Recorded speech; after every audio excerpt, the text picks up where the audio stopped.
Hello everyone, I am Tanusree and you are welcome to Tanusree's reading room. Today we are going to use the word comedy in several sentences like we use in our daily conversation. Number 1.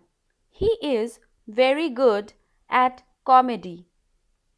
He is very good at comedy. Number 2. I like watching comedy shows. I like watching comedy shows. Number 3. There was a lot of comedy in the party last night. There was a lot of comedy in the party last night. Number 4.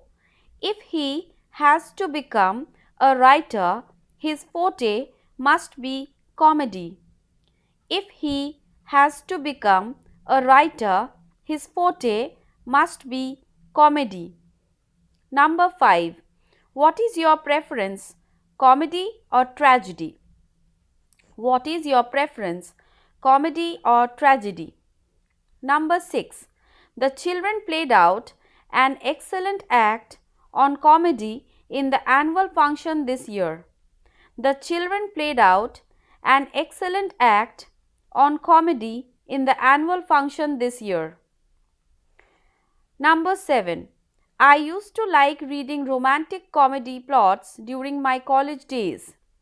I used to like reading romantic comedy plots during my college days. Number 8. He never reacts to a comedy. Number 8. He never reacts to a comedy. Number 9. We are planning to watch a comedy film this weekend. We are planning to watch a comedy film this weekend. Number 10. She is very good at writing comedy short stories. She is very good at writing comedy short stories. So guys, this was not only a session on sentences with comedy, but I think all of you have noticed I have repeated each of the sentences twice so that you also get a good reading and speaking practice. Bye bye for now and see you in my next video. Stay happy, take care of yourself.